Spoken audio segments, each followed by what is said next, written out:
I had the honor of facilitating a Leadership for Changemakers workshop at the 2018 World Bank Group Youth Summit at the World Bank in Washington, D.C. It was incredible, and I'll probably post once more about the entire experience. Today I wanted to talk about something that came up during the workshop. Somebody asked a really great question. The question basically was, given the importance of people being able to express their why, or being able to tell their story and to convey their journey in a way that's engaging for others, what can people with really analytical minds and very analytical approaches to communicating do to be able to share their story in ways that are compelling? In the moment I shared some thoughts, but I thought that I could expand on them and probably be a little more clear with them here. Just in case there are other people out there that have the same kind of question, it will be 4 things. Tip number 1 is kind of an overarching tip that applies for all of these. And it's practice. In this example, practice would take the form of communicating with other people, as many people as possible and as wide range and diverse a set of people as possible. There are abundant opportunities in every day to talk to people.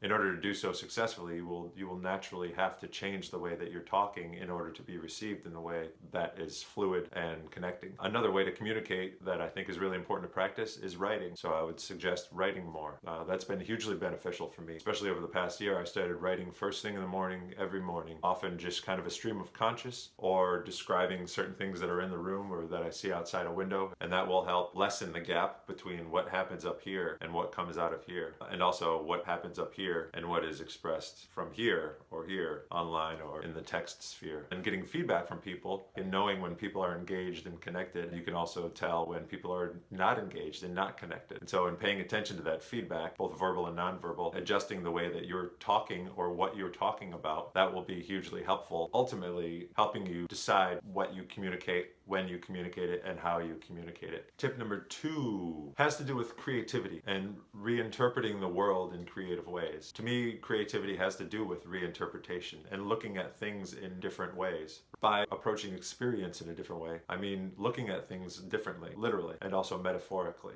That can mean taking different visual angles when looking at things, positioning yourself differently relative to the world and relative to how maybe you usually experience the world, but also metaphorically thinking of things in different ways and looking at objects and other people and even the words that you're choosing. For example, if I see a ceiling fan, I can notice it and then very loosely think that that's just a ceiling fan, but then I could also look at that ceiling fan and try to see it in a different way than I see helicopter blades as opposed to a ceiling fan. That can also apply to conversations. Use creativity in your conversation. If you find yourself talking about the same subjects, in the same ways, using the same pacing in your voice in the same way, these are things that you can all change up. My suggestion relative to this is not to change everything all at once. So many of these things are like dropping a pebble in a pond, and then like the ripples of that pebble within the water, they emanate out farther and farther and farther, way beyond maybe what the original intent was or beyond what we can even know.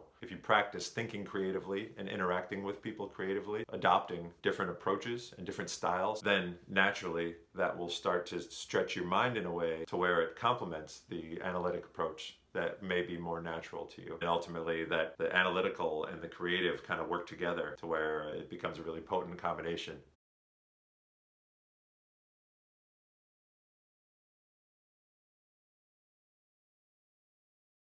Tip 3 is to be vulnerable.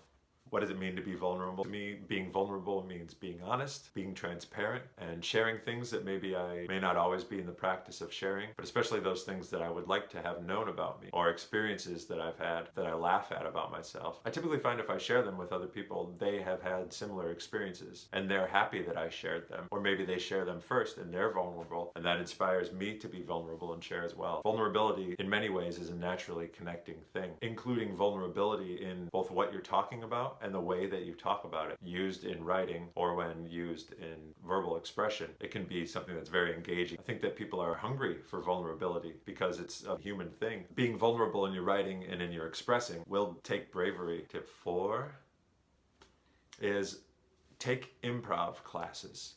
Taking improv helped me look at the world in a different way. It's important to find great teachers and to find people that work best for you. I think that it really applies for someone trying to develop a little bit more liveliness to work with the analytic approach to both experiencing and communicating. If anyone else out there struggles with this challenge, I would love to hear your thoughts or things that have worked for you, or if other people that don't necessarily struggle with this but have thoughts on how to help develop a little bit more of a emotive, creative way of communicating and having presence to share with others, written and verbally, please share. Thank you for the person who asked this question.